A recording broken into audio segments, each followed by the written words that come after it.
Let's get this figured out. This world gon' give me whatever I need until I get this vision out. Then they gon' pay me whatever I ask, cause I got it figured out. Family be checking all up on a nigga to see how I'm feeling now. Damn, they love to see a nigga really make a killing now. I put a lock on the game and I hide the code and the keys. I am not playing no games, I really play this shit for keeps. That shit for me.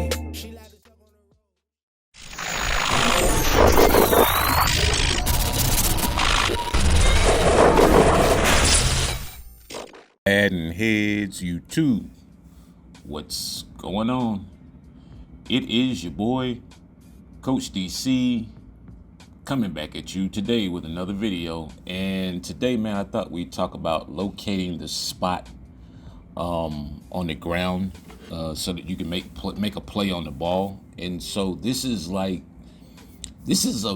big part of the game, at least the game that I play. I do a lot of user stuff, and so like I want to make my plays. I hate AI picks. I want to get all my picks myself. And so one key or one factor that I always use is, whether on offense or defense, is finding the spot on the ground on the throw. And so we all can see when the throw occurs. We're all in some way, shape, form, or fashion staring at the quarterback when throws are made. And so defensively, what I tell people is you have to have your stick in the right position to make the play. And so that starts with as soon as the ball is thrown, you're going to see that little green crosshair or orange crosshair spot on the ground. From a defensive perspective, we'll talk about first. And really, it's just about anticipating. It's finding the spot, anticipating, clicking on and having your stick pointed in the right direction. So you see where I put the arrow where the spot is. That is generally the direction that I'm gonna point the stick, or I'm gonna have the stick pointed when I click to the defender.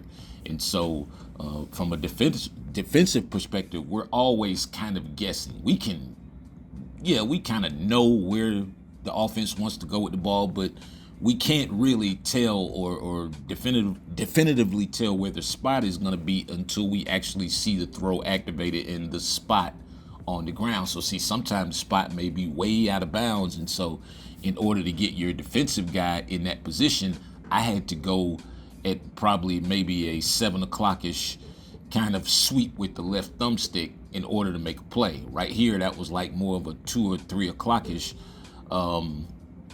directional adjustment with the thumbstick, and that's on the throw. It's like as soon as I see the spot on the ground, I'm clicking, and then I'm trying to locate where the ball is going, and I'm trying to locate my closest defender. Once I locate my closest defender, you see the spot right there.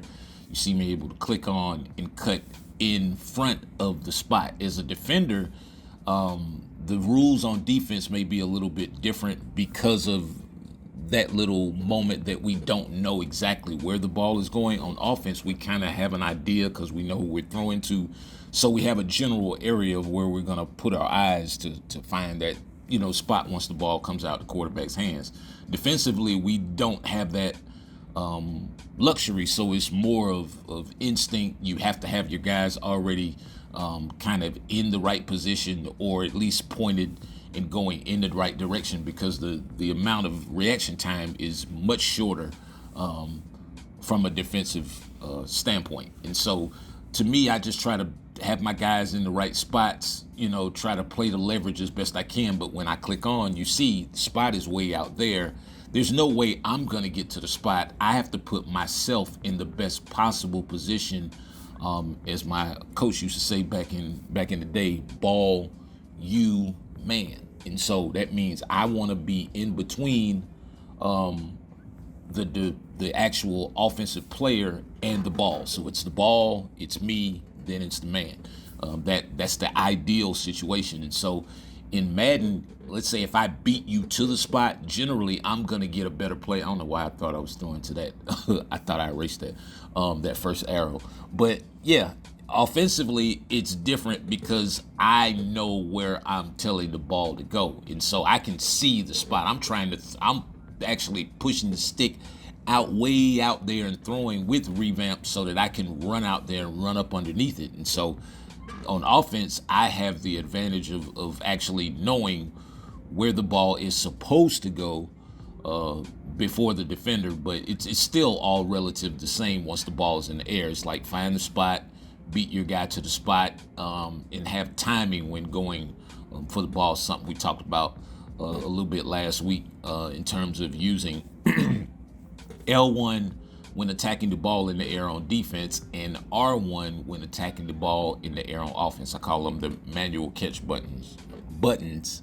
One is for defense, one is for offense. But you see that it, like I said, it all relatively plays out the same way. You see, even on the wheel right there, I'm throwing that deep back corner of the end zone. I locate the spot, and then it's just a matter of clicking on and then running to the spot to go make the catch. I'll be talking about something a little bit later on in the week about your catch animations in terms of offense and how to get to that spot. But it's just, like I say, any way you slice it, it all relatively boils down to the same thing. It's like, all right, can I beat my guy to the spot? See the spot right there, I get to the spot. And defensively, trust me when I tell you, it is much harder to find and play the spot. You can probably locate it, but the next thing is having a defender there or getting a defender there. And then once you get there, actually being able to make a play, a proper play on the ball, because sometimes, like I said, using revamp, those trajectories, as in that case right there, there's just no way that he's going to be able to get a pick on that. You have to go for a swat. And so if you're playing somebody who really knows how to locate the ball, with really good precision, then yeah, you're going to have to swat like a lot more than you're going to be going for interceptions.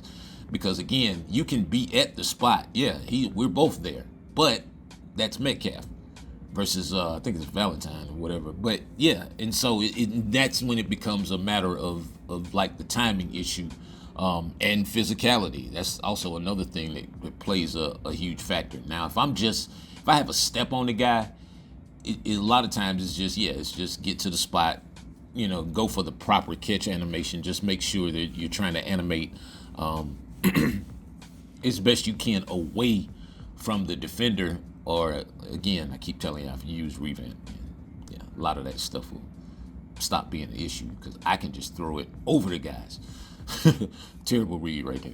But the key is again, it's timing, it's locating the spot. Offensively, it's beating the defender to the spot, because offensively, if I can beat the defender to the spot, then chances are I'm going to be able to make the play. Again, it is very tough, as you see my opponent click on right there, but they give him, even in some situations in Madden, sometimes you have to click twice defensively because they'll give you the wrong click. Now look, he can't find the spot. He's just like drifting off because he can't locate the ball or the spot. And so you have to, once you see that quarterback's arm go in motion, you have to kind of just have a wide gauge of the field to locate the spot.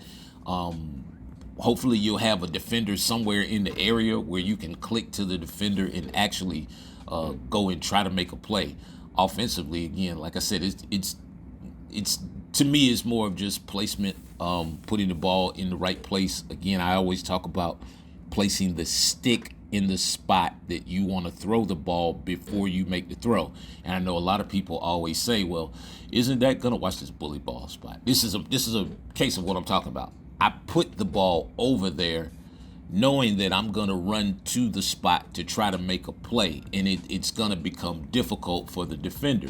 And so, like I was saying, if offensively, it's just a matter of me getting to the spot before the defender and then going for the proper catch animation at the right time. In that case, that's a rat catch. There's nobody around, and you have to really get an understanding of what each individual catch animation does. Rat catch is going to keep you going. Aggressive catch is more for vertical catches or jump ball situations. The secure catch is more, just trying to catch it and get down. But rat catch, anytime I have a guy in a trail technique, and they're behind you, a lot of times you guys are going for aggressive catches, and that's what's getting the ball knocked out. If you start going for rat catches, you guys will just keep running, and there will be no such knockout. Anyway, man, I appreciate each and every one of you guys.